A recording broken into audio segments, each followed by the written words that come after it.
অর্থনৈতিক অবস্থা ভালো না। আস্তে আস্তে বিশ্বের মধ্যে ভয়াবহ অর্থনৈতিক সংকট দেখা দিবে এবং এই সংকটটা ফেস করবে মূলত এই মধ্যবিত্ত শ্রেণী আর নিম্ন মধ্যবিত্ত শ্রেণী।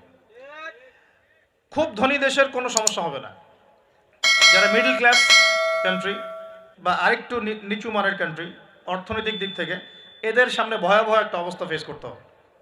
সময় যাইতে দেন, আস্তে আস্তে সব স্পষ্ট হয়ে যাবে, আপনারাই বুঝতে পারবেন। অলরেডি গরিব মানুষ হাহাকার করা শুরু করেছে। অলরেডি হাহাকার করা শুরু করেছে। বড় লোকের তো কোনো সমস্যা নাই, গ্যাস তেল চাল ডাল সব কিছুর দামও যদি বাড়ে, বড় লোকের কোনো সমস্যা আছে? আমার তো কোনো সমস্যা নাই, আমি তো খেতে পারতেছি, কোনো না কোনোভাবে খেতে পারতেছি। কিন্তু যে কৃষক মজুর শ্রমিক, হ্যাঁ, যারা গরিব মানুষ, এরা তো আমার মতো না। আমার আমার জন্য 4 বার বিদ্যুতের দাম বাড়লেও কোনো সমস্যা নাই। 1000, 1500, 2000, 3000 আপনি ইফোর্ট দিতে পারছেন, আপনার তো সমস্যা নাই। কিন্তু যে ব্যক্তির মাসিক আয় 3000 টাকা, সে কি করবে? পুরো বিশ্বে একটা ইকোনমিক সংকট চলছে। আল্লাহ পাকের গজব একটার পর একটা আসতে আছে, দেখতে পারতেছেন না? সামনে যে বড় সড়ো কোনো বন্যা হয় কিনা আল্লাহ ভালো জানে। বলা হচ্ছে যে একটা জলোচ্ছ্বাসের ঝুঁকির মধ্যে আছে বিশ্বের বহু কান্ট্রি জলোচ্ছ্বাস, বড় একটা জলোচ্ছ্বাসের হুমকির মধ্যে আছে। 20 ফুট থেকে 25 ফুট পানি উঠে যাবে, উঠে উপকূলবর্তী অঞ্চলগুলো ডুবিয়ে দিবে। এটা এখন গবেষকরাই বলছেন, বিজ্ঞানীরা। আর আমরা তো আগেই বলেছি, যখন একটা জনপদের মধ্যে শিরকের পাপ বেশি হয়, কোন পাপ? শিরকের পাপ। শিরক শুধুমাত্র ওই মূর্তি পূজা করাই শিরক নয়, আপনাদেরকে জানাই দিতে চাই, কবর পূজা করাও শিরক। কথা কি বুঝতে পারছেন? আমার কথা কিভাবে নেবেন জানি না, কিন্তু আমাকে তো বলতে হবে। শুধু মূর্তি পূজা করাই শিরক না, কবরে সেজদা করাও শিরক। তো যখন শিরকের সয়লাভ হয় একটা এলাকার মধ্যে, একটা জাতির মধ্যে, তখন নূহ আলাইহিস সালামের কওমকে আল্লাহ পাক যেমন প্লাবন দিয়ে ভাসিয়ে দিয়েছিলেন, ওরকম বন্যা জলোচ্ছ্বাস প্লাবন দিয়ে ভাসিয়ে দিবেন আল্লাহ। কারণ নোংরামি ধুইতে হলে অনেক পবিত্র পানির দরকার আর কি। আর শিরক হচ্ছে সবচেয়ে নোংরা জিনিস। আল্লাহর জমিনের সবচেয়ে নোংরা জিনিস কি? শিরক। এগুলো তো গেল ধর্মতাত্ত্বিক শিরক। এখন তো শিক্ষার মধ্যেও শিরকি আকীদা ঢুকিয়ে দেওয়া হচ্ছে। এবং এটা কোন আকীদা, এটা বলার তো আর প্রশ্ন আসে না, সবাই বোঝেন কোন আকীদা। যখন মানুষ কোরআনের সৃষ্টিতত্ত্ব বাদ দিয়ে মানব রচিত সৃষ্টিতত্ত্ব বইয়ের মধ্যে ঢুকায়, এগুলো শিরক না? অর্থনীতির মধ্যে এখন শিরক আছে। কিরকম? আল্লাহ পাক হালাল যে অর্থনীতি দিয়েছেন, ওটাকে বুড়া আঙ্গুল দেখিয়ে এখন সুদ ভিত্তিক অর্থনীতি চলছে সব জায়গায়। তো আল্লাহ পাকের হালালকে যে হারাম করে, এটা শিরক না? এটা সূরা তওবা পড়বেন, সূরা তওবার 31 নম্বর আয়াত। আমি রেফারেন্সেই কথা বলছি।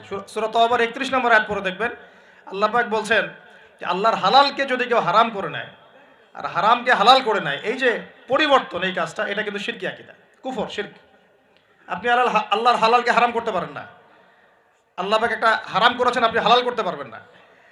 মানেন না ব্যক্তিগতভাবে, সেটা আলাদা বিষয়, কিন্তু অন্যের উপর ইম্পোজ করতে পারবেন না। মনে করেন আল্লাহ পাক হালাল করেছেন পর্দা, আপনি পর্দা করেন না, বুঝলাম, এটা আপনার ব্যক্তি স্বাধীনতা, কিন্তু আপনি পর্দাকে ব্যঙ্গ করতে পারবেন না। ব্যঙ্গ করলে কুফরি হয়ে যাবে। কথা বোঝাতে পারছি ভাই? নিজে পালন করে না, সেটা আলাদা বিষয়। আমি পালন করি না, তার কাছে মনে হয় যে বেপর্দায় চললেই মানে ভালো, নাউজুবিল্লাহ, ওর কাছে এটাই মনে হয়, ওর কাছে এটাকে মনে হয় প্রগতি, অগ্রগতি, উন্নয়ন। তো সে তার থট নিয়ে থাক। কিন্তু যদি সে বলে যে না, পর্দা সেকেলে প্রথা, এখন চলে না, ওই যুগে চলতো, এটাকে টিটকারি করে, ব্যঙ্গ করে, তাহলে কুফরি করবে, শিরক করবে। মনে করেন মদ আল্লাহ হারাম করেছেন, আর কিছু মানুষ মদ খায়, হারাম মনে করেই খায় বা হালাল মনে করেই খায়, মানে খায় আর কি। তো একজন খায়, সেটা আলাদা আলাদা পাপ। আর কেউ যখন মনে করবে যে না, আল্লাহ পাকের এই হালাল হারামের বিধান আমি মানি না, আল্লাহ পাকের হালাল হারামের বিধান আমি মানি না, তখন হবে শিরক আর কুফর। এমনি হচ্ছে কবিরা গুনাহ। আর যখন হালালকে হারাম করে নিবে আর হারামকে হালাল করে নিবে, তখন শিরকের পর্যায়ে চলে যাবে। তো এই সিস্টেম এখন চলছে না? আল্লাহ পাকের সুদ ভিত্তিক, আল্লাহ পাকের হালাল অর্থনীতি বাদ দিয়ে সারা বিশ্বে এখন সুদ ভিত্তিক অর্থনীতি চলছে না? বুঝেন না এগুলা? অর্থনৈতিক অবস্থা ভালো না। আস্তে আস্তে বিশ্বের মধ্যে ভয়াবহ অর্থনৈতিক সংকট দেখা দিবে এবং এই সংকটটা ফেস করবে মূলত এই মধ্যবিত্ত শ্রেণী আর নিম্ন মধ্যবিত্ত শ্রেণী। খুব ধনী দেশের কোনো সমস্যা হবে না, যারা মিডল ক্লাস কান্ট্রি বা আরেকটু নিচু মানের কান্ট্রি অর্থনৈতিক দিক থেকে, এদের সামনে ভয়াবহ একটা অবস্থা ফেস করতে হবে। সময় যাইতে দেন, আস্তে আস্তে সব স্পষ্ট হয়ে যাবে, আপনারাই বুঝতে পারবেন। অলরেডি অলরেডি গরিব মানুষ হাহাকার করা শুরু করেছে, অলরেডি হাহাকার করা শুরু করেছে। বড় লোকের তো কোনো সমস্যা নাই, গ্যাস তেল চাল ডাল সব কিছুর দামও যদি বাড়ে, বড় লোকের কোনো সমস্যা আছে? আমার তো কোনো সমস্যা নাই, আমি তো খেতে পারতেছি, কোনো না কোনোভাবে খেতে পারতেছি। কিন্তু যে কৃষক মজুর শ্রমিক, হ্যাঁ, যারা গরিব মানুষ, এরা তো আমার মতো না। আমার আমার জন্য 4 বার বিদ্যুতের দাম বাড়লেও কোনো সমস্যা নাই। 1000, 1500, 2000, 3000 আপনি ইফোর্ট দিতে পারছেন, আপনার তো সমস্যা নাই। কিন্তু যে ব্যক্তির মাসিক আয় 3000 টাকা, সে কি করবে? পুরো বিশ্বে একটা ইকোনমিক সংকট চলছে। এখন এই কথাগুলো যেগুলো বলছে, এগুলোর সাথে কিন্তু আমাদের ইসলামিক সমাজ ব্যবস্থা জড়িত আছে। আমি ওদিকে আসতেছি। তো প্রথমে বোঝেন যে এটাও শিরকি একটা সিস্টেম চলতেছে। আর বিশ্বে যে শিরকটা চলতেছে বড়, সেটা আরও ভয়াবহ। সেটা কি? বিশ্বের যারা মোরল, যারা এখন বিশ্ব চালায়, তারা বলতেছে এক কথায় যে ধর্মের কোনো দরকার নাই বিশ্বে। ধর্মের কোনো দরকার নাই, ধর্মগ্রন্থেরও দরকার নাই, ধর্মীয় বিধানেরও দরকার নাই। এই বিশ্ব চালাবো আমরা, বিশ্বের বিধান রচনা করব আমরা, বিশ্বকে পরিচালনা করার মূলনীতি বানাবো আমরা, বিশ্বের মানুষকে চালাবো আমরা। আমরা নাউজুবিল্লাহ বলছি ঠিকই, বিশ্ব চলছে এইভাবে। এখানে আল্লাহর আসমানি কিতাব, কোরআন, হাদিস, শরিয়া, ইসলামী সমাজ, এগুলো বুড়া আঙ্গুল সব। কেউ টাইম দেয় না এগুলো, খালি মুখে মুখে বক ধার্মিকতা দেখায়। জুমার দিনে এসে নামাজ পড়ে, ঈদের নামাজ পড়তে আসে, তারাবির নামাজ পড়তে আসে, দাড়ি রাখছে, পাগড়ি পড়ছে, এটা বক ধার্মিকতা। আগে ভিতর ঠিক করতে হবে তো। ভিতরটা কি? ভিতরটা হচ্ছে তাবারাকাল্লাযী বিয়াদিহিল মুলক। সূরা মুলকের 1 নম্বর আয়াতে কি বলছেন আল্লাহ পাক? তাবারাকাল্লাযী বিয়াদিহিল মুলক, বরকতময় সেই আল্লাহ। এই আল্লাহ পাক মহাবিশ্ব সৃষ্টি করেন নাই? এই মহাবিশ্ব কে সৃষ্টি করছে? এই পুরো মহাবিশ্বে পৃথিবীর মতো কোটি কোটি কোটি কোটি গ্রহ আছে না? আছে কি নাই? এই পুরো মহাবিশ্বে কার হুকুম চলে? ওই পুরো মহাবিশ্বে কি জিবরাইল আলাইহিস সালামের হুকুম চলে? আল্লাহর কোনো ফেরেশতার হুকুম চলে? কোনো নবীর হুকুম চলে? তাহলে কোনো মানুষের হুকুম চলার কোনো প্রশ্ন ওঠে? পুরো মহাবিশ্বের কোটি কোটি গ্যালাক্সি, কোটি কোটি গ্রহ নক্ষত্রে আল্লাহর হুকুম চলে। সূর্য পর্যন্ত ডোবার পরে আল্লাহর কাছে পারমিশন নেয়, আল্লাহ আগামীকাল উঠবো, আল্লাহ বলেন ওঠো, তাহলে উঠবে। একদিন আল্লাহ বলবেন না, ওঠার দরকার নেই, সূর্য তখন উল্টা দিক থেকে উঠবে, পশ্চিম দিক থেকে। ওই দিন কিয়ামত হয়ে যাবে। যেদিন কিয়ামত হবে, ওইটা হচ্ছে আল্লাহ পাকের ক্রোধের বহিঃপ্রকাশ, মানে রাগ থাকে না, যে ধৈর্য ধরতে ধরতে ধরতে ধরতে এক সময় যখন আপনার আর আপনি আর পারতেছেন না, তখন একটা হাইপার হয়ে যান না মাঝে মাঝে। তখন মনে হয় যে আশপাশে যা আছে ভেঙে চুরে একাকার করে বলেন না। ওই যে পৃথিবীর নিচে যে আগ্নেয়গিরিগুলো আছে, শক্তি সঞ্চার করতে করতে করতে করতে এক পর্যায়ে বিস্ফোরিত হয়ে যায়, তখন আর পৃথিবীবাসীর তো কোনো হুঁশ, তখন আর উপায় থাকে না। তো এরকম কিয়ামতের দিনটা হচ্ছে আল্লাহ পাকের ক্রোধের বহিঃপ্রকাশ।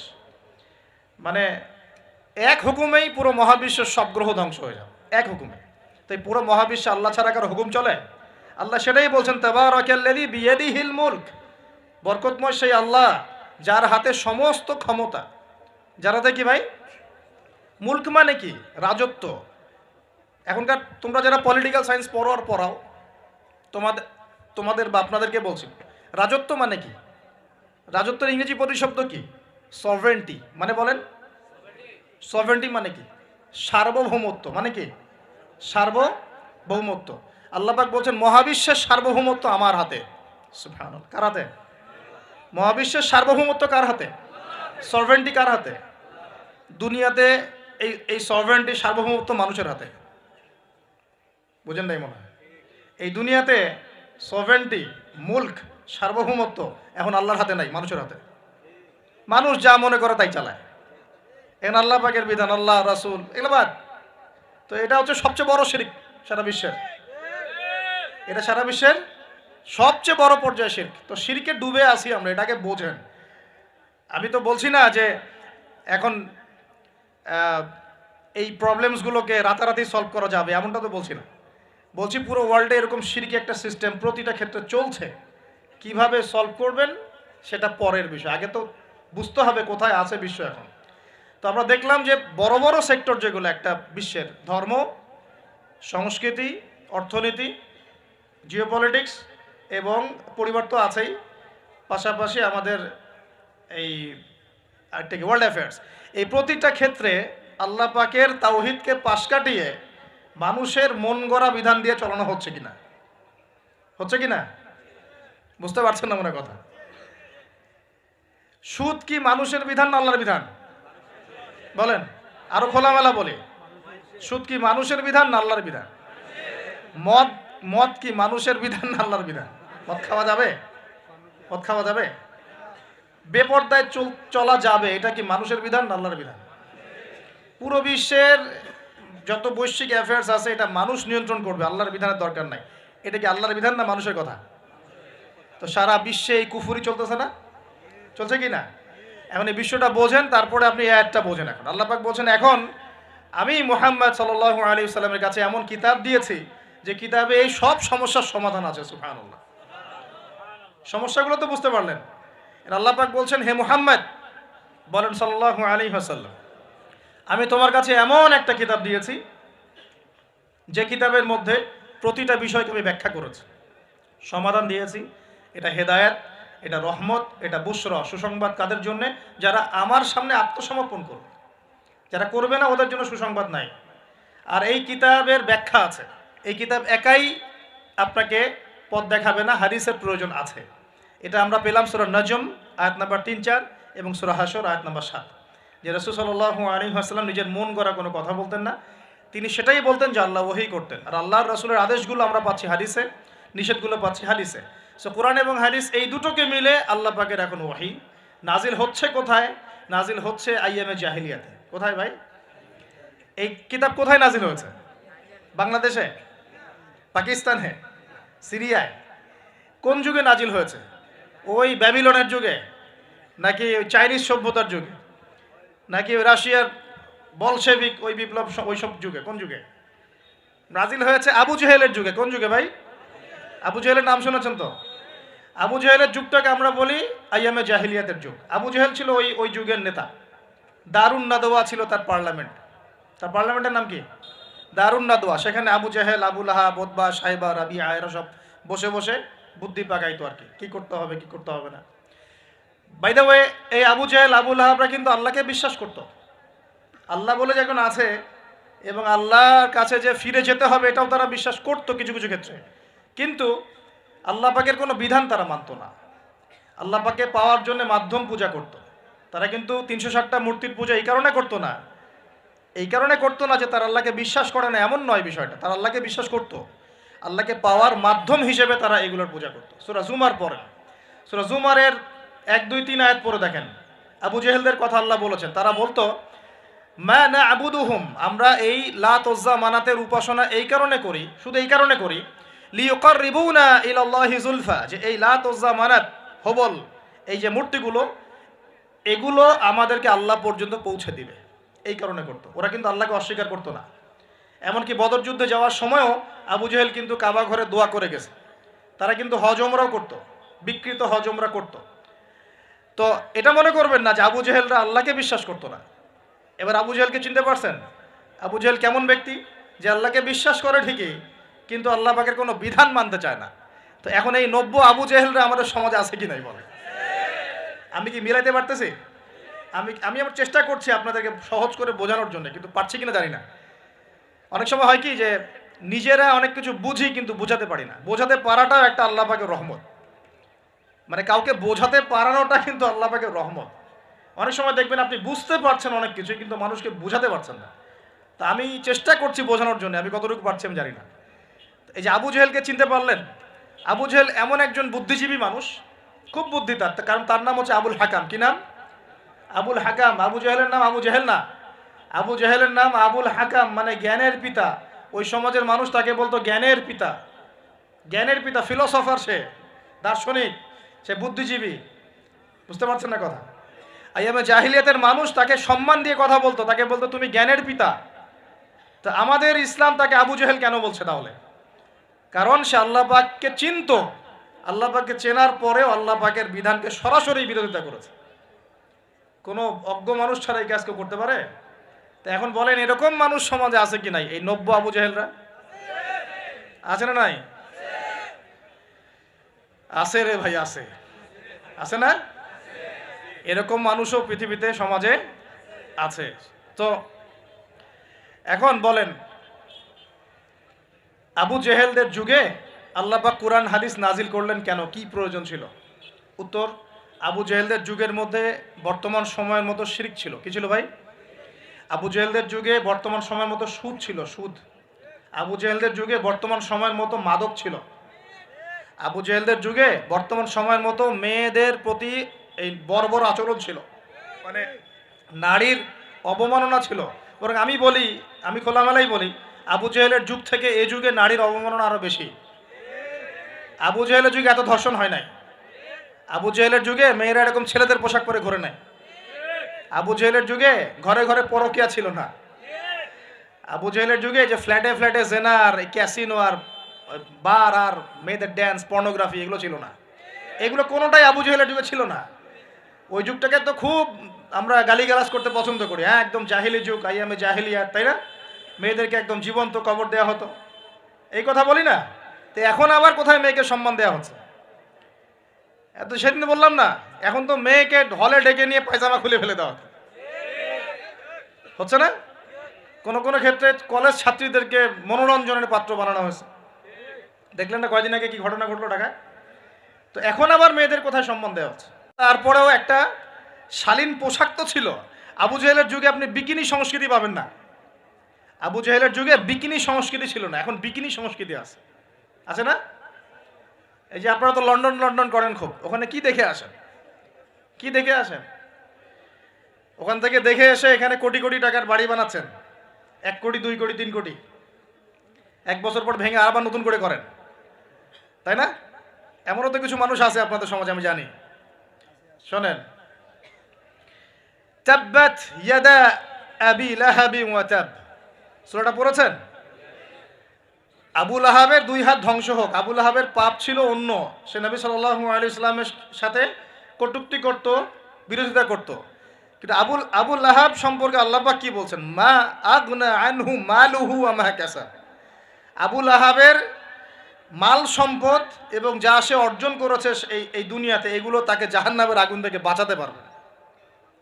এই বিশাল প্রপার্টি আপনাকে জাহান্নামের আগুন থেকে বাঁচাতে পারবে না যদি এই প্রপার্টির হক আদায় না করেন। এই রিজিকের হক যদি ঠিকঠাক আদায় না করেন, জাকাত না দেন, দরিদ্রের হক না দেন, মিসকিনের হক না দেন, আত্মীয়র হক না দেন, প্রতিবেশীর হক না দেন, ইসলামের আল্লাহর ফি সাবিলিল্লাহ দান সদকা না করেন, এই বিশাল প্রপার্টি আপনাকে কিয়ামতের মাঠে বাঁচাতে পারবে না।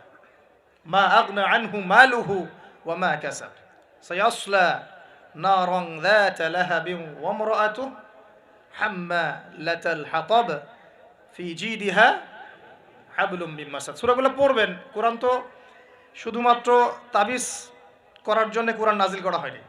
তাবিজ করার জন্য কোরআন নাজিল করা হয়েছে নাকি? কোরআনের আয়াত ছিঁড়ে ছিঁড়ে এখন মাদুরির মধ্যে ঢুকিয়ে গলায় ঝুলে রাখার জন্য কোরআন নাজিল হয়েছে? বলেন তো।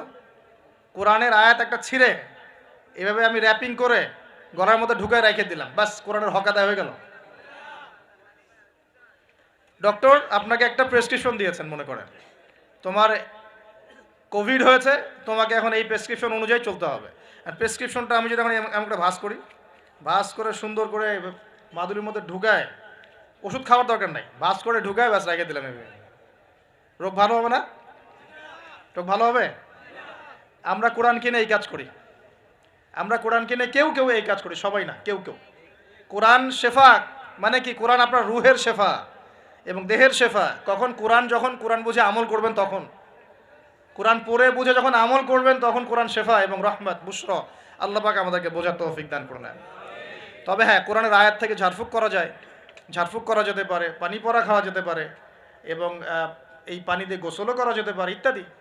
কিন্তু আপনি তো ছিঁড়ে ছিঁড়ে ছিঁড়ে ছিঁড়ে খালি গলায়, পায়ে, হাতে ঝুলে রাখতে পারেন না।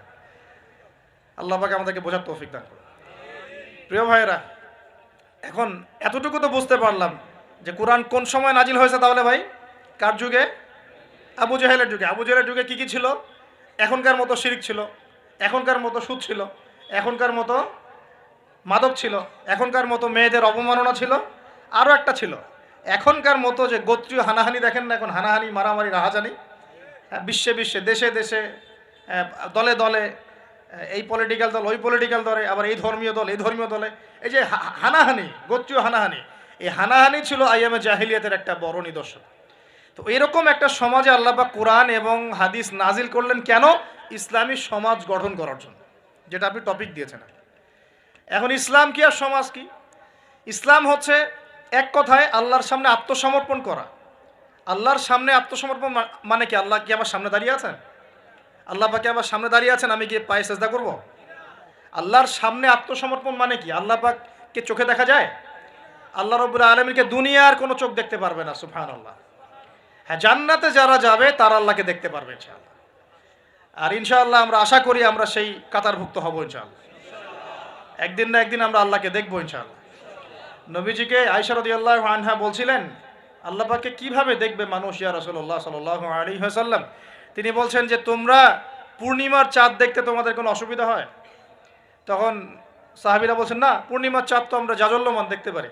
ঠিক এভাবেই তোমরা আল্লাহকে দেখবে ইনশাআল্লাহ। এটা হবে জান্নাতের সবচেয়ে বড় নিয়ামত। জান্নাতের সবচেয়ে বড় নিয়ামত হচ্ছে আল্লাহর দর্শন, দিদার। তো এই দুনিয়ার চোখ আল্লাহকে দেখবে না, তাহলে আল্লাহ পাক কিভাবে আমাদের সাথে যোগাযোগ করবেন? আল্লাহ পাক এই দুনিয়ার মধ্যে কিছু মানুষকে বাছাই করবেন নবুয়ত দেওয়ার জন্য। কি দেওয়ার জন্য? নবুয়ত। যে মানুষদের সাথে আল্লাহ পাক যোগাযোগ করবেন আল্লাহর ওহির মধ্য দিয়ে। কিসের মাধ্যমে? ওহিটা কি সরাসরি নেমে আসবে না কেউ নিয়ে আসবে? এখন কেউ নিয়ে আসবে, কে নিয়ে আসবে? তার নাম হচ্ছে জিবরাইল আলাইহিস সালাম। কি নাম? আল্লাহ রব্বুল আলামিন জিবরাইল আলাইহিস সালামের মাধ্যমে কোরআন সুন্নাহর এই ওহী সর্বশেষ নবী মুহাম্মদ সাল্লাল্লাহু আলাইহি ওয়াসাল্লামের কলবে ওহী করেছেন। খুশি হন নাই? কোন যুগে ওহী করেছেন? আবু জেহেলের যুগে। কোন যুগে? যে যুগটার সাথে আমাদের যুগের মিল আছে।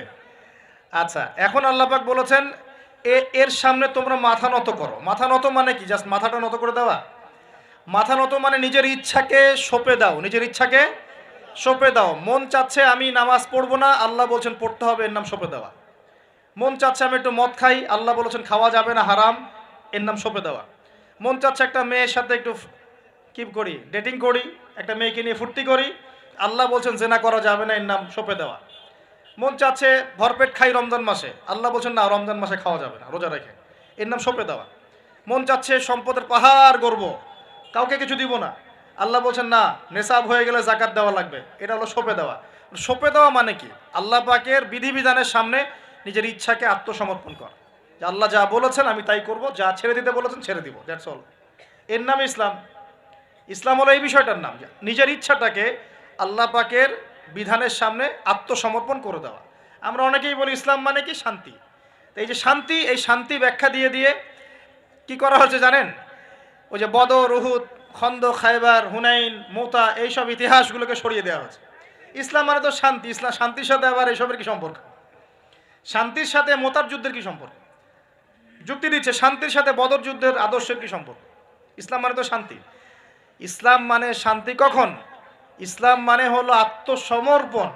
যখন একজন মানুষ নিজের ইচ্ছাকে আল্লাহর সামনে সঁপে দিবে, এর মধ্য দিয়ে সে শান্তি অর্জন করবে ইনশাআল্লাহ। মানে নিজের ইচ্ছাকে আল্লাহর সামনে সঁপে দিলে পরে শান্তি পাওয়া যায়। কারণ আমি তো জানি না যে আমার জন্য কোনটা ভালো কোনটা মন্দ। কে ভালো জানে? যিনি আমাকে সৃষ্টি করেছেন। মনে করেন আপনি একটা মোবাইল ফোন বানিয়েছেন, আপনি এটার মেকার বা ক্রিয়েটর। এখন আপনার চেয়ে কি কেউ ভালো জানে এই ফোনের মধ্যে কি আছে? বলেন। আপনি একটা কম্পিউটার ফাংশন করেছেন, একটা সফটওয়্যার তৈরি করেছেন, একটা অ্যাপস তৈরি করেছেন। আপনার চেয়ে কি কেউ ভালো জানবে এই অ্যাপস কি কাজ করতে পারে, এই সফটওয়্যার কি কাজ করতে পারে, এই কম্পিউটারের ফাংশন কি? এখন আল্লাহ পাক পুরো মহাবিশ্ব সৃষ্টি করেছেন, আমাদেরকেও সৃষ্টি করেছেন। এখন আমাদের জন্য কোনটা ভালো কোনটা খারাপ, কোনটা হক কোনটা বাতিল, কোনটা ন্যায় কোনটা অন্যায়, কোনটা করলে আমরা দুনিয়ায় ভালো থাকবো, পরকালে ভালো থাকবো, এটা কি আল্লাহ পাকের চেয়ে ভালো কেউ জানবে?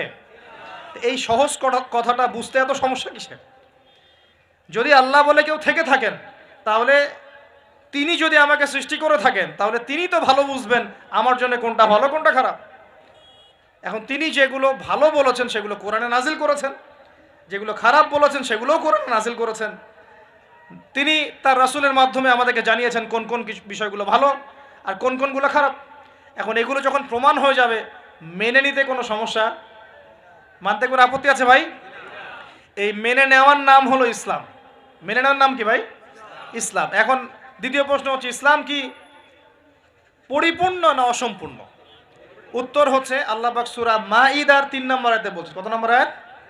সূরা মাইদার 3 নম্বর আয়াতে আল্লাহ পাক বলছেন যে আল ইয়াউমা আকমালতু লাকুম দীনাকুম, আজকে আমি দ্বীন ইসলামকে একদম পরিপূর্ণ করে দিলাম। ওয়া আতমামতু আলাইকুম নি'মাতি, তোমাদের উপর আমার নিয়ামতকে পূর্ণতা দিলাম। ওয়া রাদিতু লাকুমুল ইসলাম দীনান, তোমাদের উপরে দ্বীন ইসলামকে মনোনীত করে আমি আল্লাহ সন্তুষ্ট হয়ে গেলাম। তাহলে এই আয়াত থেকে কি বোঝা গেল? ইসলাম পরিপূর্ণ না অসম্পূর্ণ? এন্ড পরিপূর্ণ মানে আমরা কি বুঝি? কিছু অংশ আছে, কিছু নাই। কিছু কিছু হেদায়েত আছে, কিছু কিছু নাই। কিছু কিছু বিষয়ের সমাধান আছে, কিছু কিছু নাই। নাকি জগতের সমস্ত বিষয়ের সমাধান আছে? কোনটা? এই কথাটাই আগে হজম করতে হবে যে কোরআন সুন্নাহ ভিত্তিক এই ইসলামের মধ্যে পৃথিবীর সমস্ত সমস্যার সমাধান আছে। এর সামনে আত্মসমর্পণ করলে পরে আপনি হবেন মুসলিম, তার আগে হবেন না। আমার কথা কি বোঝাতে পারছি? এরপরে আপনি মুসলিম হবেন। এখন যদি কেউ অস্বীকার করে সে কি হবে? যদি কেউ পুরোপুরি অস্বীকার করে, না কোরআন সুন্নাহ সব কিছু নাই, আমি মানি না, তাহলে হবে সে কাফের। কি হবে? কাফের। কেউ যদি এগুলোর সাথে আল্লাহকে অংশীদার সাব্যস্ত করে সে কি হবে? সে হবে মুশরিক। কেউ যদি বলে, আমি বলে না, মনে মনে অস্বীকার করে কিন্তু মুখে মুখে বলে হ্যাঁ মানি, এমন মানুষ নাই? মুখে মুখে বলে হ্যাঁ মানি মানি মানি সবই মানি, আর মনে মনে অস্বীকার করে, ইসলামের বিরুদ্ধে কাজ করে ভিতরে ভিতরে। এই মানুষগুলোকে কি বলা হয়? মুনাফিক। আর এক শ্রেণী আছে যারা স্বীকার করে নেয় যে হ্যাঁ এগুলোই ঠিক, কিন্তু চলতে পথে, আল্লাহর পথে চলতে গিয়ে কবিরা গুনায় লিপ্ত হয়, তখন এদেরকে আমরা বলি ফাসেক বা জালেম। আমার কথা কি বুঝতে পারছেন? 5টা শ্রেণীর মানুষ আপনাকে দেখাই দিলাম ইসলাম কেন্দ্রিক। কেউ শিরিক করে হচ্ছে মুশরিক, কেউ অস্বীকার করে হচ্ছে কাফের, কেউ মুখে স্বীকার করছে মনে স্বীকার করছে না, হচ্ছে মুনাফিক, কেউ স্বীকার করে পথ চলতে গিয়ে কবিরা গুনাহ করছে, কবিরা গুনাহ, তখন সে জালেম হচ্ছে বা ফাসেক হচ্ছে।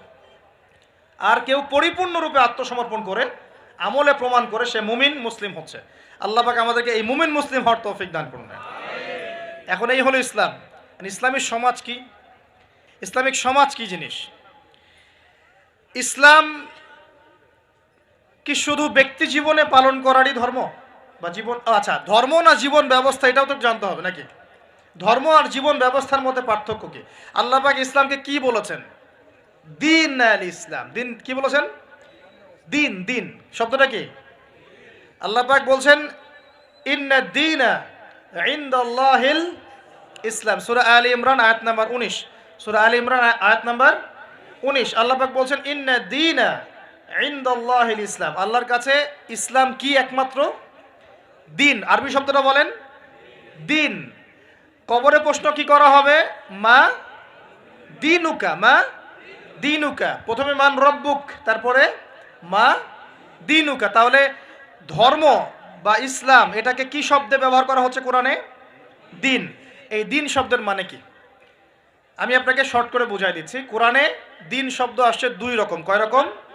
2 রকম। একই বানান, একদম একই বানানেই 2 রকম দিন শব্দ আছে। একটা হচ্ছে মালিকি ইয়াউমিদ্দিন, পড়ে না সূরা ফাতিহায় মালিকি ইয়াউমিদ্দিন, এই যে এখানে দিন, এই দিন শব্দের যে বানান আর ইন্না দীনা ইনদাল্লাহিল ইসলাম, এই দিনের যে বানান একদমই সেম।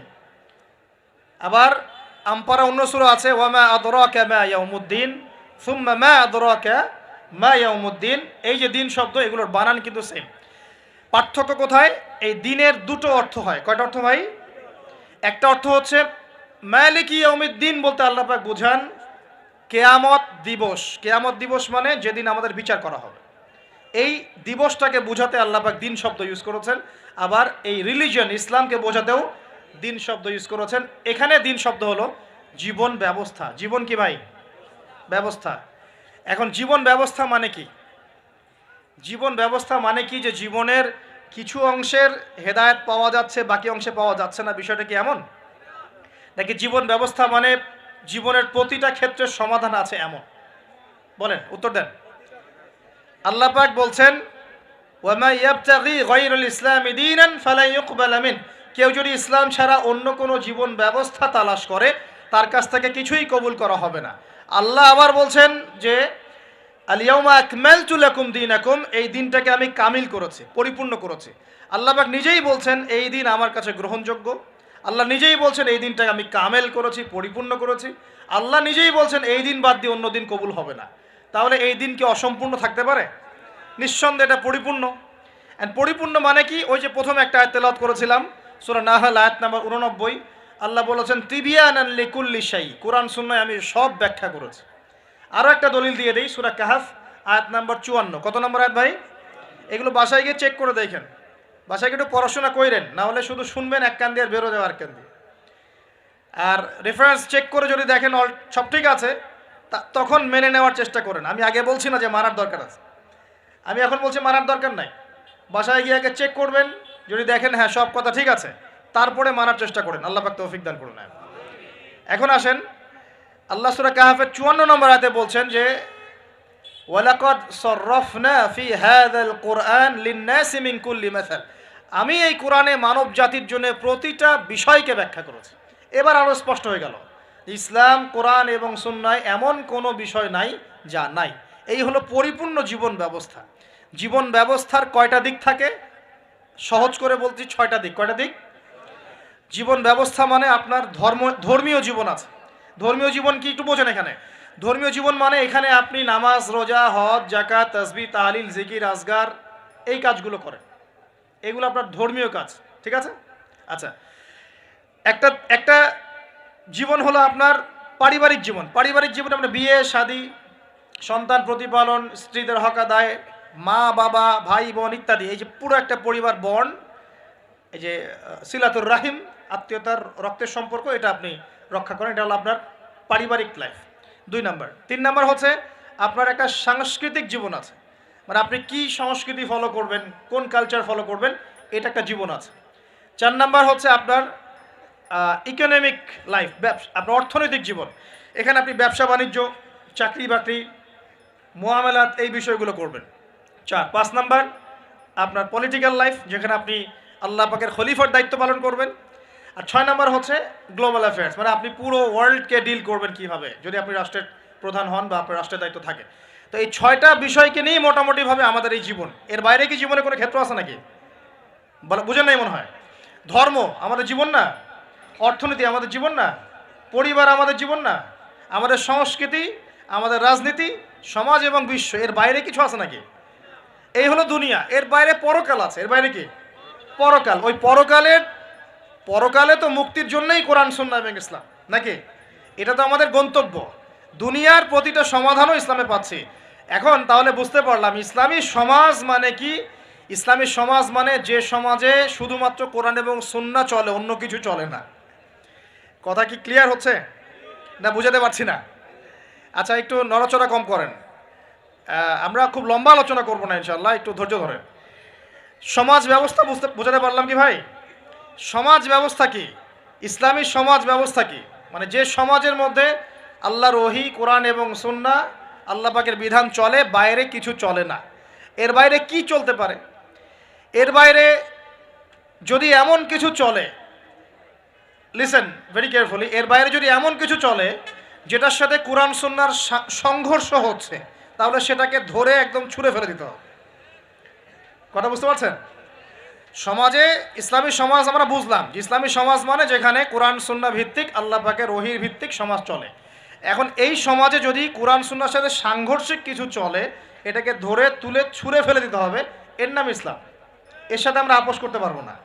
আর যদি দেখা যায় সমাজে কিছু জিনিস চলছে যেগুলোর সাথে ইসলামের সাংঘর্ষিকতা নাই, গান বাজনা সাংঘর্ষিকতা নাই, হ্যাঁ, গান বাজনার সাথে সাংঘর্ষিকতা নাই, বোঝাচ্ছি আমি মূলনীতি বলে সহজ করছি, উদাহরণ তো দিব ইনশাআল্লাহ। সমাজে এমন কিছু চলছে যেগুলোর সাথে ইসলামের সাংঘর্ষিকতা নাই, সেগুলো আমরা গ্রহণ করতে পারবো, কোনো সমস্যা নেই। পারবো কি না? মনে করেন একটা সমাজের মানুষ, ট্রেডিশন আছে, এরা মেহমানদেরকে খুব আপ্যায়ন করায়, এমন আছে না? অনেক সমাজ আছে কি নাই? এই কাজটা কি কোরআন সুন্নাহর সাথে সাংঘর্ষিক? তাহলে আমরা সমাজের অংশটা রাখবো কেন? রাখবো না? একটা সমাজে আমরা দেখলাম যে মেয়েরা মাশাআল্লাহ পর্দা তো করেই, পর্দা তো করেই, পাশাপাশি যখন তারা তাদের গৃহস্থলী কাজগুলো করে তখনও দেখা যায় যে একটা শালীন পোশাক পরে বাসায় কাজকর্ম করছে। এটা ওদের কালচার। আমরা এই কালচারটা রাখতে পারবো না? একটা সমাজে দেখা যাচ্ছে যে এতিমদের ব্যাপারে সমাজের লোকজন খুব সফট। এটা কি কোরআন সুন্নাহর সাথে সাংঘর্ষিক? না। আমরা কি রাখতে পারবো না? একটা সমাজে দেখা যাচ্ছে যে মানুষ এই বৃক্ষরোপণ করতে খুব পছন্দ করে, এমনও কিছু সমাজ আছে গাছ লাগাইতে সবুজ শ্যামল প্রকৃতি খুব ভালো লাগে, আছে না এমন সমাজ? এই জিনিসটা কোরআন সুন্নাহর সাথে সাংঘর্ষিক? তো রাখতে পারবো না আমরা এটা। এরকম এক্সাম্পল দিয়ে শেষ করা যাবে না। এরকম অগণিত কাজ আছে যেগুলো কোরআন সুন্নাহর সাথে সাংঘর্ষিক নয় কিন্তু সমাজে চলছে, এগুলোকে ইসলামিক সমাজের আওতাভুক্ত করা যাবে ইনশাআল্লাহ, কোনো সমস্যা নেই। কিন্তু যদি সমাজে এমন কিছু চলে যেগুলো কোরআন সুন্নাহর সাথে সরাসরি সাংঘর্ষিক, যেমন এই যে কারো বিয়ে হলে ধুমধারাক্কা গান হয় কি না? হয় না? এখন এই সংস্কৃতিটার সাথে কোরআন সুন্নাহর আপত্তি আছে। এখন আমরা এটাকে সামাজিকীকরণ করতে পারবো না, ইসলামী সামাজিকীকরণ করতে পারবো না, বরং এটাকে ঐক্যবদ্ধভাবে প্রতিরোধ করতে হবে। সমাজে মনে করেন কোনো সমাজে জুয়া চলে না? তো এই জুয়ার সাথে কি কোরআন সুন্নাহর অনুমতি দেওয়া আছে না সাংঘর্ষিকতা আছে, কন্ট্রাডিকশন আছে না? যেহেতু কোরআন সুন্নাহর সাথে কন্ট্রাডিক্টরি বিষয়, আমরা এই জুয়ার সংস্কৃতি এখানে চলতে দিতে পারি না, বরং আমরা এটাকে প্রতিহত করার চেষ্টা করব। একটা সমাজের মধ্যে মনে করেন বেহায়াপনা, ফ্রি মিক্সিং, জেনা, এগুলোকে উস্কে দেওয়া হচ্ছে। এই প্রতিটা বিষয়ের সাথে কোরআন সুন্নাহর আপত্তি আছে। তাহলে এই জিনিসগুলোকে কি আমরা ইসলামী সমাজ ব্যবস্থা আনতে পারবো? তাহলে আমার বক্তব্য মনে হয় বোঝার খুব বেশি কঠিন হচ্ছে আমার মনে হচ্ছে না। ইসলামী সমাজ ব্যবস্থায় কোন কোন বিষয় থাকতে পারবে? সর্বপ্রথম আল্লাহ পাকের ওহী থাকতে পারবে। ওহীর বাদ দিয়ে অন্য কিছু চলবে না। কি চলবে? যেগুলোর সাথে ওহীর কোনো সাংঘর্ষিকতা নাই।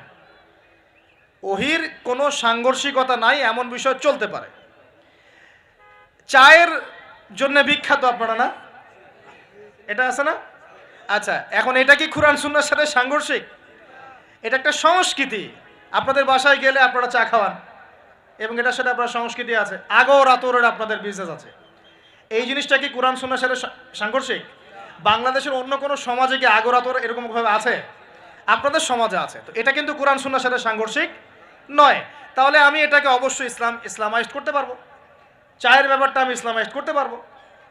কিন্তু যদি একটা সমাজে দেখেন, ঢাকার মতো শহরে গিয়ে দেখলেন মেয়েরা ছেলের পোশাক পরে ঘুরে বেড়াচ্ছে, তো এখন এই জিনিসটাকে কি আপনি ইসলামের আওতায় আনতে পারবেন? পারবেন না। এই হলো ইসলামী সমাজ, মানে যেখানে আল্লাহর ওহী চলে, অন্য কিছু চলে না। হ্যাঁ, কি চলতে পারে?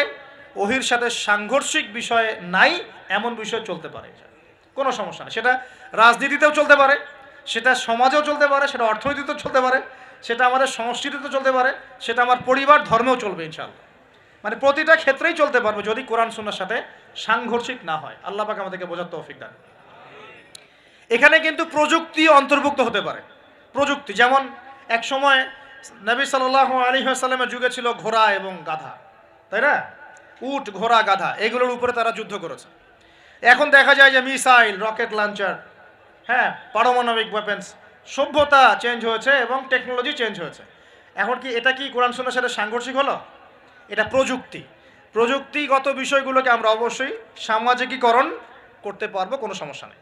মিডিয়া, এই মিডিয়ার মধ্য দিয়ে ইসলাম প্রচার করা যাবে কি না? যাবে। তাহলে মিডিয়াকে আমরা সামাজিকীকরণ করতে পারবো যদি আমরা এটাকে সঠিকভাবে ব্যবহার করতে পারি। এই বিষয়গুলো আমরা মাথায় রাখবো। কিন্তু যখন মিডিয়ার মধ্য দিয়ে আপনি ভুল তথ্য প্রচার করবেন তখন পারবেন না। আবার যখন ওই পারমাণবিক ওয়েপেন্স আপনি মাজলুমের উপর ফেলে দিবেন তখন সেটা আপনি অ্যাপ্লাই করতে পারবেন না। তো বস্তুবাদী বিষয়গুলো আমরা নিব, কোনগুলো? যেগুলো আমরা ইসলামিকভাবে ইউজ করতে পারি, অনইসলামিক ইউজিং না হয়, অন্যের হক নষ্ট না হয় বা আল্লাহর দ্বীনের কোনো ক্ষতি না হয় ইনশাআল্লাহ তাআলা, সেক্ষেত্রে আমরা এগুলোকে গ্রহণ করতে পারবো। ইসলামী সমাজ আমরা বুঝলাম, ইসলাম কি এক কথায় বুঝলাম, এবং ইসলাম কোন যুগে নাজিল হয়েছে এটাও বুঝলাম। ওই যুগের সাথে আমাদের বর্তমান সময়ের যে মিল আছে এটাও বুঝলাম। এখন ওই যুগটা চেঞ্জ করেছিলেন কারা? উত্তর, নবী সাল্লাল্লাহু আলাইহি ওয়াসাল্লাম নিজে, এবং তার সাথে ছিলেন সাহাবীরা, এবং সাহাবীদের মধ্যে বেশিরভাগ সাহাবী ছিলেন যুবক। সুবহানাল্লাহ। ওমর যুবক ছিলেন না বুড়া ছিলেন? হামজা যুবক ছিলেন না বৃদ্ধ ছিলেন? হুজাইফা যুবক না বৃদ্ধ ছিলেন? উসমান রাদিয়াল্লাহু আনহু তখন যুবক ছিলেন না বৃদ্ধ ছিলেন? জাফর ইবনে আবি তালেব, আলী ইবনে আবি তালেব, বেলাল ইবনে রাওয়াহ, আব্দুর রহমান বিন আউফ, যায়েদ ইবনে হারেসা, আব্দুল্লাহ বিন মাসউদ, এই যে নাম নাম জানা না জানা অসংখ্য সাহাবী, বেশিরভাগ যুবক ছিলেন না বৃদ্ধ ছিলেন। তো নবী সাল্লাল্লাহু আলাইহি ওয়াসাল্লাম কাদেরকে নিয়ে সমাজটা পরিবর্তন করলেন? যুবকরা একটু মনোযোগ দেন, এই অংশটুকু আপনাদের জন্য স্পেশাল। এখান থেকে ফিনিশিংয়ের দিকে যাবো ইনশাআল্লাহ। তো নবী সাল্লাল্লাহু আলাইহি ওয়াসাল্লাম কাদেরকে নিয়ে ওই আবু জেহেলের সমাজ পরিবর্তন করলেন বলেন? এবং কি হাতে নিয়ে করলেন? আল্লাহর ওহী, মানে কোরআন এবং হাদিস। এটাকে শুধু মুখে মুখে আমল করে বলেছেন না, নিজে আমল করে দেখিয়েছেন? নিজে বিশ্বাস করেছেন, স্বীকৃতি দিয়েছেন, আমল করেও দেখিয়েছেন, মানুষকে দাওয়াতও দিয়েছেন। এখন একা একা করেছেন না সবাইকে নিয়ে করেছেন? তার মানে ইউনিটি লাগবে। কি লাগবে ভাই? একা একা পারা যাবে না। এই যে আমি একা একা লেকচার দিয়ে যাচ্ছি, আসলে আমি দিন কায়েম করতে পারবো না। এখানে আমি আপনাকে দিনের কিছু নসিহত করতে পারবো, কিছু দাওয়াত দিতে পারবো, কিন্তু আমি কিন্তু এখানে দিন কায়েম করতে পারবো না। একা একা দিন কায়েম করা যায়, একা একাও যায় না, এক শ্রেণীর মানুষকে নিয়েও যায় না। মুসলিমদের মধ্যে মনে করেন যে মুসলিমদের মধ্যে একটা এলাকার মুসলিম আছে, মনে করেন 1 লাখ, কথার কথা বলছি, 1 লাখের মধ্যে 1000 মানুষ সব কিছু বোঝে, বাকিরা এতটা বোঝে না। ওদেরকে বোঝাতে হবে। ওদের কি করতে হবে? বোঝাতে হবে। ওই আমরা যদি মনে করি আমি 1000 আমি সব করতে পারবো, ভুল করবেন। তখন কি হবে? জাহেলিয়াতের সংখ্যা গরিষ্ঠতার স্রোতে আমি হারিয়ে যাব। কথা বুঝতে পারছেন? নবী সাল্লাল্লাহু আলাইহি সাল্লাম কিভাবে করেছেন? তার আগে আমি একটু প্রশ্ন করি, কত বছর লেগেছে তার সমাজ পরিবর্তন করতে? বলেন। 23 বছর। এই তো মাশাআল্লাহ। 23 বছর পরে ওই মক্কায়, ওই আবু জেহেলের যুগেই, আবু জেহেলের সেই যুগ কি আর বাকি থাকলো? 23 বছর পর কি শিরক ছিল ওই যুগের মধ্যে? আর মক্কায় কোনো সুদ ছিল? মক্কায় কোনো মাদক, কোনো জেনা, ব্যভিচার, মেয়েদের শ্লীলতাহানি, ধর্ষণ, জেনা, হ্যাঁ, গুম খুন, তারপরে আপনার এই যে গোচ্চ হানাহানি, মারামারি, কোনোটা কি আর বাকি ছিল? মানে 23 বছরের সমাজ টোটাল নিট অ্যান্ড ক্লিয়ার, সাফ। কত বছর? 23 বছর। কিভাবে করলেন? প্রথমত তিনি ওহির জ্ঞানের চর্চা করেছেন, নিজে আমল করেছেন, সাহাবীদেরকে শিখিয়েছেন, এবং সাহাবীরা সবাই মিলে দাওয়াতি কাজ করে একটা জনসমষ্টি তৈরি করেছেন কি না? প্রথমে কি নবী সাল্লাল্লাহু আলাইহি ওয়াসাল্লাম প্রকাশ্যে দাওয়াত দেওয়া শুরু করেছেন? না। প্রথম 3 বছর, কত বছর? তিনটা বছর নবী সাল্লাল্লাহু আলাইহি ওয়াসাল্লাম গোপনে মানুষকে দাওয়াত দিয়েছেন। কিভাবে ভাই? গোপনে, man to man, door to door. আমরা তো এখন খুব অধৈর্য জাতি। কি জাতি ভাই? অধৈর্য। 1 বছর ধরে যদি একটা কথা বলি, পরের বছর ওয়াজ করতে আসলে বলে হুজুর এই ওয়াজ তো গত বছর একবার শুনছি, দরকার ওর নতুন ওয়াজ করে। এমন করে না মানুষ? নবী সাল্লাল্লাহু আলাইহি ওয়াসাল্লাম 3 বছর গোপনেই দাওয়াত দিয়েছেন। তিনটা বছর। কাদেরকে দাওয়াত দিয়েছেন? উত্তর, প্রথমত তার নিজের মানুষদেরকে, নিজের স্ত্রী, নিজের যায়েদ ইবনে হারেসা পালক পুত্র ছিলেন, নিজের চাচাতো ভাই জাফর ইবনে আবি তালেব, আলী ইবনে আবি তালেব, নিজের খুব কাছের মানুষ আবু বকর সিদ্দিক রাদিয়াল্লাহু আনহুর হাত ধরে, পরে উসমান বিন আফফান, আব্দুর রহমান বিন আউফ, তালহা বিন উবাইদুল্লাহ, জুবাইর বিন আওয়াম, আস্তে আস্তে ছড়িয়ে পড়ছে। তার মানে দাওয়াতি কাজ শুরু করতে হবে কোথা থেকে? আগে বলেন। আগে নিজে, তারপরে কে? নিজের কাছের মানুষ, নিজের পরিবার, নিজের বংশ, নিজের আত্মীয়। এই দাওয়াতি কাজ কি আমাদের করা শেষ? কারা কারা করা শেষ? হাত তোলেন দেখি। আগে শুরু করেন। আগে তো নিজেকে দিয়ে শুরু করতে হবে নাকি ভাই? নিজের পরিবারের সবাই নামাজি, নামাজের দাওয়াত দিচ্ছি কিনা? নামাজের দাওয়াতটুকু কি দিচ্ছি? নিজের পরিবারে কি পর্দা কায়েম করতে পারছি? নিজের পরিবারে কি তালিম চালু হচ্ছে? নিজের সন্তানরা কি কোরআন পড়ছে? নিজের পরিবারে কি সবাই রমজান মাসে রোজা রাখছে, হালাল খাচ্ছে? আগে নিজের পরিবার দিকে ফোকাস করেন। আল্লাহ পাক তৌফিক দান করেন। এরপর আল্লাহ ওহী নাযিল করলেন, ওয়ানদির আশিরাতাকাল আকরাবিন। এবার তুমি কাকে সতর্ক করবে? তোমার কাছের আত্মীয় স্বজন, গোত্রের লোককে। তখন তিনি ওই যে পাহাড়ের উপর উঠে ডাকলেন, ইয়া মা'আশারাল কুরাইশ, ইয়া মা'আশারাল কুরাইশ, তোমরা সবাই আসো। এই বনু আদি, বনু তাইম, হ্যাঁ, বনু মখজুম, তারপরে যে বনু হাশিম, সব গোত্র জড়ো হলো। জড়ো করে তিনি সব গোত্রকে বলছেন যে আমি মুহাম্মদ সাল্লাল্লাহু আলাইহি ওয়াসাল্লাম যদি আপনাদেরকে বলি এই পাহাড়ের পিছনে একটা সেনাবাহিনী অপেক্ষা করছে, আপনাদেরকে আক্রমণ করবে, আপনারা কি আমার কথা বিশ্বাস করবেন? তখন সবাই এক বাক্যে বলল, কেন বিশ্বাস করব না? তোমাকে কখনো আমরা মিথ্যাবাদী পাই নাই, তুমি আস-সাদিকুল আমিন, সত্যবাদী আমিন। তখন নবীজি বললেন যে কুলু লা ইলাহা ইল্লাল্লাহ তুফলিহুন, তোমরা সবাই বলো লা ইলাহা ইল্লাল্লাহ, আল্লাহ ছাড়া কোনো মাবুদ নাই, আল্লাহর বিধান ছাড়া কোনো বিধান নাই, আল্লাহর দাসত্ব ছাড়া কোনো দাসত্ব নাই, তোমরা সফল হয়ে যাবে ইনশাআল্লাহ। তখন ওই যে আবু লাহাব হাততালি দেওয়া শুরু করলো, আর আবু লাহাব ঢিল নিয়ে মারা শুরু করলো।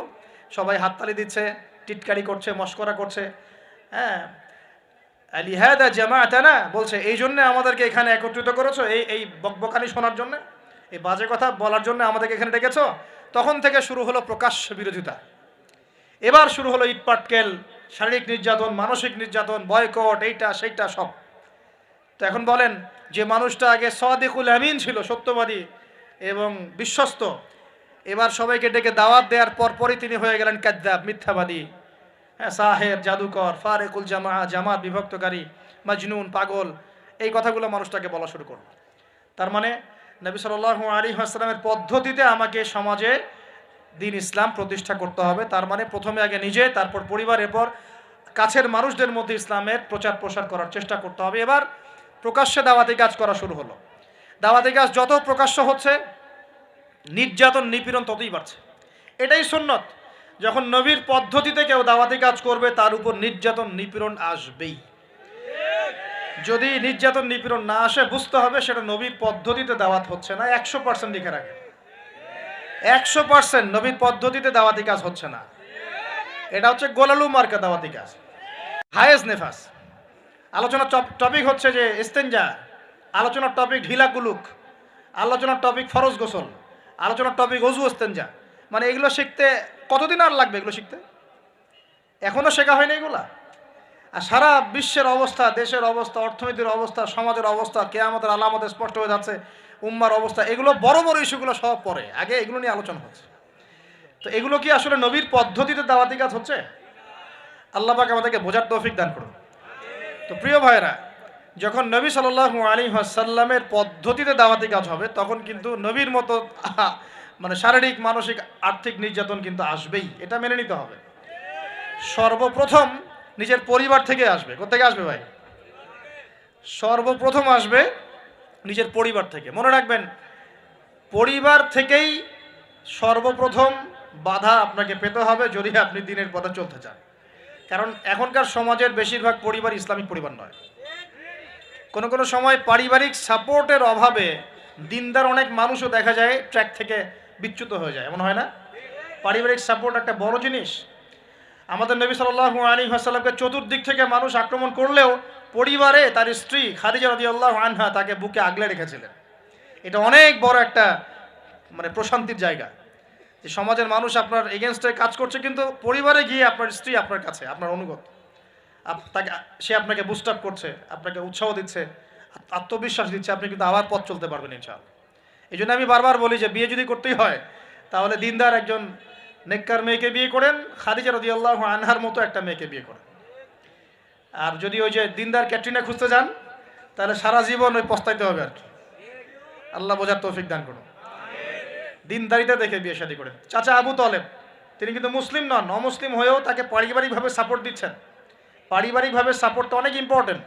আর যখন পরিবার থেকে সাপোর্ট থাকে না, তখন মানুষ কিন্তু ট্র্যাক থেকে সরে যায়। যাই হোক, গভীরে যাই না। নবী সাল্লাল্লাহু আলাইহি ওয়াসাল্লাম যখন দাওয়াতি মিশন শুরু করলেন, ইসলামী সমাজ প্রতিষ্ঠার চেষ্টা করতে লাগলেন, তখন এই পারিবারিক বাধা, আত্মীয়দের মধ্য থেকে বাধা, সামাজিক বাধা আসতে লাগলো। এক পর্যায়ে হিজরত করতে হয়েছে আবিসিনিয়ায়, তারপর তায়েফ, তারপরে গিয়ে মদিনায়। এখন মদিনায় আলহামদুলিল্লাহ আল্লাহ রাব্বুল আলামিন দিনটাকে প্রতিষ্ঠা করলেন এবং সেখানে নবীকে শক্তিশালী করলেন, সাহাবীরা শক্তিশালী হলেন, আস্তে আস্তে গাজওয়াগুলো হলো, সারিয়াগুলো হলো। এক পর্যায়ে উইদিন 8 থেকে 10 বছরের মধ্যে যে নিঃস্ব হাতে মক্কা থেকে তারা গেলেন মদিনায়, সেই মক্কাই তারা জয় করলেন বিনা বাধায়, বলা যায় অলমোস্ট বিনা বাধায়। প্রায় লক্ষাধিক সৈন্য, লক্ষাধিক সাহাবীদেরকে নিয়ে পুরো মক্কায়, জাজিরাতুল আরবের মধ্যে দিন প্রতিষ্ঠা হয়ে গেল। হলো কি না?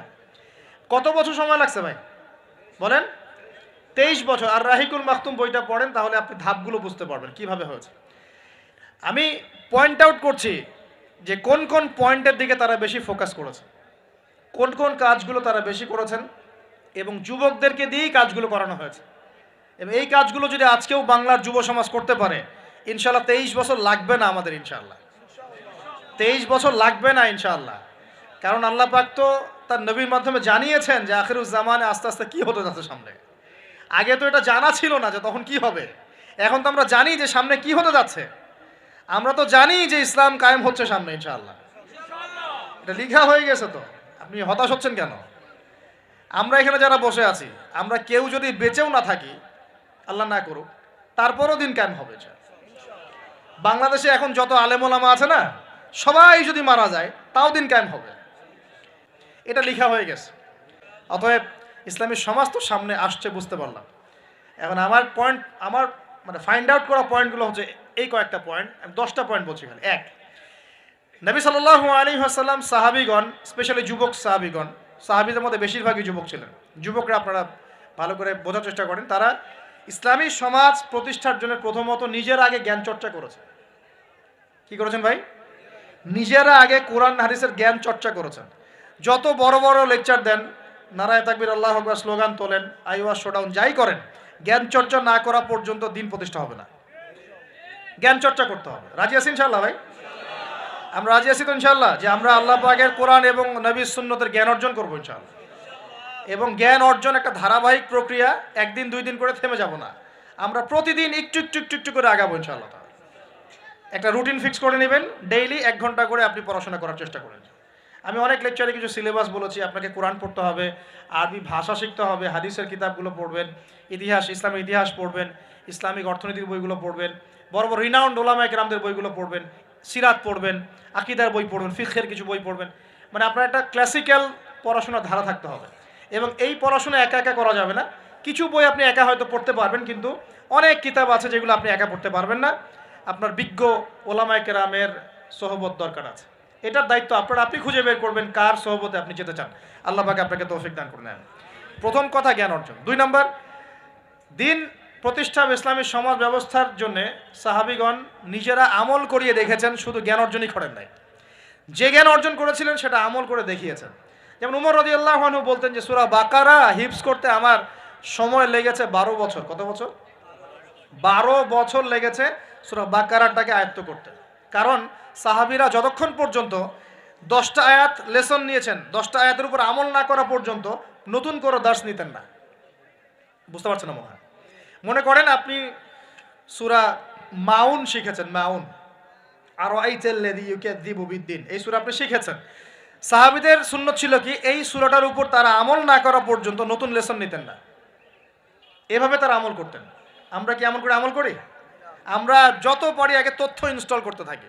আমাদের জ্ঞান চর্চাটা হচ্ছে তথ্য ইনস্টল করার মতো। তথ্য ইনস্টল করাকে জ্ঞান চর্চা বলে না। এটাকে আমরা ওয়েল ট্রেন্ড বলতে পারি, ওয়েল এডুকেটেড বলতে পারি না। সার্কাসের সিংহ বাঘ দেখেছেন না? লাঠি চাবুকের ভয়ে অনেক কাজ করে না? অনেক কুকুর দেখা যায় না যে ট্রেনিং প্রাপ্ত, যার কমান্ড করে সে ফলো করে না? এটা ওয়েল ট্রেন্ড বলা যায় এটাকে। এই কিন্তু ওয়েল এডুকেটেড না। আমাদের ক্রিটিক্যাল থিঙ্কার্স দরকার, মানে কোরআন সুন্নাহ পড়বে, আমল করবে এবং এটাকে নিয়ে গবেষণা করার চেষ্টা করবে। মানে আমাদের কোরআন সুন্নাহকে নিয়ে গবেষণার একটা প্রজন্ম দরকার, গবেষক প্রজন্ম, ক্রিটিক্যাল থিঙ্কার্স। আল্লাহ পাক আমাদেরকে এই তৌফিক লাভে ধন্য করুন বলে আমি। তো 2 নম্বর ইনিশিয়েটিভটা হচ্ছে অবশ্যই জ্ঞান অনুযায়ী আমল করতে হবে যদি ইসলামী সমাজ চাই আমরা। আল্লাহ পাক আমাদের সবাইকে তৌফিক দান করুন। সবার আগে আমাকে তৌফিক দান করুন বলি আমি। জ্ঞান অনুযায়ী আমল করার জন্য একটা সুন্নত ফলো করলেই হবে, একজন ব্যক্তিকে জাস্ট ফলো করতে হবে। জীবনের প্রতিটা কাজ নবী সাল্লাল্লাহু আলাইহি ওয়াসাল্লামের সুন্নাহ মাফিক করলেই আপনি জানা অনুযায়ী আমল করে ফেলবেন ইনশাআল্লাহ। পারা যাবে তো ইনশাআল্লাহ? আজকে ঘুমানো থেকে শুরু করে দেন, জীবনের প্রতিটা কাজকে ঢেলে সাজান। কাপড় পরা, ঘুমানো, ঘুম থেকে ওঠা, হ্যাঁ, এমনকি বিছানা ঝাড়া, ইস্তেঞ্জা করা, আপনার ব্যবসা বাণিজ্য, শিক্ষা, এভরি সিঙ্গেল সেক্টর ঢেলে সাজানোর চেষ্টা করেন যে নবীর মতো হচ্ছে কিনা। যদি হয় আলহামদুলিল্লাহ, যদি না হয় তাহলে এখানে আপনার কিছু কাজ করার বাকি আছে। আল্লাহ পাক আমাদের সবাইকে নবী সাল্লাল্লাহু আলাইহি ওয়াসাল্লামের সুন্নাহ মাফিক জীবন গড়ার তৌফিক দান করুন। 3 নম্বর পয়েন্টটা হচ্ছে নবী সাল্লাল্লাহু আলাইহি ওয়াসাল্লাম সাহাবীগণ আদর্শ পরিবার গড়েছিলেন। কি করেছেন ভাই? কারণ পরিবার হচ্ছে একটা সমাজের গঠন একক। আপনি সমাজ নিয়ে কথা বলছেন, তাহলে আগে পরিবার ঠিক করতে হবে বা ঠিক করার চেষ্টা করতে হবে। আমি এটা জানি যে একটা পরিবারের সব সদস্য হয়তো নামাজি নাও হতে পারে। নূহ আলাইহিস সালামের স্ত্রী যখন ঈমান নিয়ে আসে নাই, লূত আলাইহিস সালামের স্ত্রী যখন ঈমান নিয়ে আসে নাই, আদম আলাইহিস সালামের সন্তান কাবিল যখন জাহান্নামে যাচ্ছে, আবার ফেরাউনের ঘর থেকে যেমন আসিয়া জান্নাতে যাচ্ছে, তার মানে পরিবারের সবাই যে একরকম হবে নট নেসেসারি। কিন্তু অ্যাজ এ মানে পরিবারের কর্তা, আপনি পরিবারের guardian, as a guardian of family, আপনাকে আপনার রেসপন্সিবিলিটি তো পালন করতে হবে নাকি? পরিবারের আপনার দায়িত্ব নাই? পর্দা প্রতিষ্ঠা করার দায়িত্ব কার? আপনার। আপনার স্ত্রী পর্দা করে না, এই দায়িত্ব কার? এই জিম্মাদারি কার? আপনার সন্তান যে নামাজ পড়ে না, এই রেসপন্সিবিলিটি কার? পরিবারে যে হারাম ঢুকতেছে রিজিকে, এই দায়িত্ব কার? তো আল্লাহ পাক, আমি মনে হয় বুঝাতে পেরেছি। অতএব পারিবারিকভাবে আল্লাহ পাক আমাদের সবাইকে যেন ইসলামটা ধরে রাখার তৌফিক দান করেন বলি আমিন। 4 নাম্বার হচ্ছে, নবী সাল্লাল্লাহু আলাইহি ওয়াসাল্লাম সাহাবীগণ দিনের দাওয়াতি কাজ সবাই আমভাবে করেছে। এমন নয় যে নির্দিষ্ট কিছু সাহাবী দাওয়াতি কাজ করতেন, বাকিরা দাওয়াতি কাজ করতেন না, বিষয়টা কিন্তু এমন ছিল না। সবাই মিলেই দিনের দাওয়াতি কাজ করতেন, যে কাজটা আমরা এখন করি না। কতজন ভাই আছেন যারা ডেইলি কমপক্ষে আধা ঘন্টা করে হলো দাওয়াতি কাজ করেন? হাত তুলেন দেখি। আচ্ছা, নামান। দেখেন, সবাই মিলে যতক্ষণ পর্যন্ত দাওয়াতি কাজ করব না, সৎ কাজে আদেশ অসৎ কাজে নিষেধ, ততক্ষণ পর্যন্ত সমাজ ব্যবস্থা কায়েম হবে না। সবাইকে দাওয়াতি কাজ করতে হবে। একজন আলেম আসবেন, একজন বক্তা আসবেন, ওয়াজ করে যাবেন, দাওয়াত দিয়ে যাবেন, ব্যাস এখানেই ফুল স্টপ, ডোর ক্লোজড, তাহলে হবে না। এভাবে সমাজ প্রতিষ্ঠা হবে না। এভাবে তো বললাম, দাওয়াত দেওয়া হতে পারে, একদিনের ওরস হতে পারে, একদিনের ওয়াজ হতে পারে, একদিনের একটা সম্মেলন হতে পারে, কিন্তু প্রতিষ্ঠা অন্য জিনিস। প্রতিষ্ঠা মানে কি? মানে আমি যে আসলাম, বললাম ভাই 5 ওয়াক্ত নামাজ পড়েন, নামাজের দাওয়াত দিয়ে গেলাম। আর প্রতিষ্ঠা মানে কি? যদি এখানকার অথরিটি আমার কাছে থাকতো আর আপনি নামাজ পড়ছেন না, আমি আপনার দোকান সিলগালা করে ফেলতাম। কোন বুঝতে পারেন নাই? আজান হয়েছে, মার্কেটে দোকান খোলা, দোকান সিলগালা হয়ে যাবে, জরিমানা হবে, ভ্রাম্যমাণ কোর্ট, একদম কোর্ট সাথে সাথে বসে আর ফাইন করে দেয়। এটা প্রতিষ্ঠা? নামাজ পড়বা না মানে? মুসলমান নামাজ পড়বা না কেন? তুমি কি অমুসলিম নাকি নামাজ পড়বা না? এর নাম প্রতিষ্ঠা। এটাকে আপনি করতে পারবেন? আপনি এখন দাওয়াত দিতে পারবেন, ভাই নামাজে আসেন, নামাজ পড়লে এত নাকি হয়, না পড়লেই হয়। তো এই দাওয়াত তো চলছে মাশাআল্লাহ। প্রতিষ্ঠা কখন হবে? যখন সবাই মিলে সমাজটা পরিবর্তন করবে, তখন গিয়ে প্রতিষ্ঠা হবে ইনশাআল্লাহ। সমাজে যারা নেতৃত্ব দেয়, এরা কি আসমান থেকে টপকে পড়ে, না সমাজের ভিতর থেকে বের হয়? তো সমাজ যদি পরিবর্তন হয়, নেতৃত্ব এখান থেকেই বের হবে ইনশাআল্লাহ। আর যখন আল্লাহওয়ালা মানুষরা উপরে যাবে, তখন দেখবেন তারা এইসব অথরিটি ইম্পোজ করবে ইনশাআল্লাহ। ওই যে বলেছিলেন 1 মাস, খালি একটা মাস উমরের শাসন যদি চলে, দেখবেন সব একদম ঠান্ডা হয়ে গেছে ইনশাআল্লাহ। সব ঠান্ডা, একদম ঠান্ডা। এটা ভেরি মাচ পসিবল। 1 মাস সময়, 1 মাস, উইদিন 1 মান্থ। উমর রাদিয়াল্লাহু আনহু যদি এখন বেঁচে থাকতেন, মনে করেন কথার কথা বলছি, উমর রাদিয়াল্লাহু আনহু এখন বেঁচে আছেন, তিনি আসলেন পাকিস্তানে, আসলেন মনে করেন, সিরিয়াতে আসলেন, কথার কথা বলছি আর কি। আর তাকে মনে করেন দায়িত্ব দিল জনগণ যে আমিরুল মুমিনিন, আপনি সমাজটা ঠিক করেন। তার কয়দিন লাগবে? কয়দিন লাগবে জানেন? হ্যাঁ, আমার ধারণা 3 দিন। কয়দিন হয়? 3 দিন। অথবা তিনি বলবেন যে আমার দ্বারা সম্ভব না, আমি গেলাম। কারণ এখানে একটা কারণ আছে, কারণটা শোনেন। আমি কথাটা কেন বলেছি? আলী রাদিয়াল্লাহু আনহুর যুগে কিছু যুদ্ধ হচ্ছিল না, সিফিনের যুদ্ধ, এই যুদ্ধগুলো।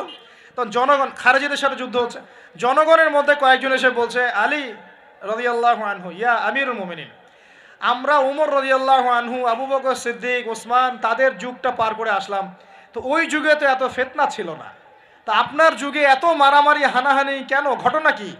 এই একটু বোঝেন আমার কথাটা, এর মনোযোগ দেন, খুব ইম্পর্টেন্ট কথা। তো আলী রাদিয়াল্লাহু আনহুকে বলছেন, আপনার যুগে এত হানাহানি মারামারি কাটাকাটি কেন? উমরের যুগে তো এমন ছিল না, আবু বকরের যুগে তো এমন ছিল না, ওসমানের যুগে তো এমন ছিল না। তো আলী ইবনে আবি তালেব, মানে বিচক্ষণ মানুষদের মধ্যে অন্যতম একজন বিচক্ষণ মানুষ, তিনি বলছেন, উত্তর দিচ্ছেন, দেখেন কি বিচক্ষণতার উত্তর। তিনি বলছেন, শুনো, আবু বকর উমরের যুগে আবু বকর উমর ছিল শাসক, আর আমরা ছিলাম জনগণ। আবু বকর ওমরের যুগে আবু বকর, ওমর, ওসমান ছিল শাসক, আর আমি আলী আর আমার মতো মানুষরা ছিল জনগণ। আর আমার যুগে আমি হচ্ছি শাসক, আর তোমরা হচ্ছে আমার জনগণ। কথা বুঝলেন নাই? মনে কিছু বুঝতে পারেন নাই? মানে আলী রাদিয়াল্লাহু আনহুর যুগে যে জনগণরা আছে, তারা আবু বকর, ওমর রাদিয়াল্লাহু আনহুর যুগের জনগণের মতো নন। এই কারণে আলী রাদিয়াল্লাহু আনহুর সমস্যা ফেস করতে হচ্ছে।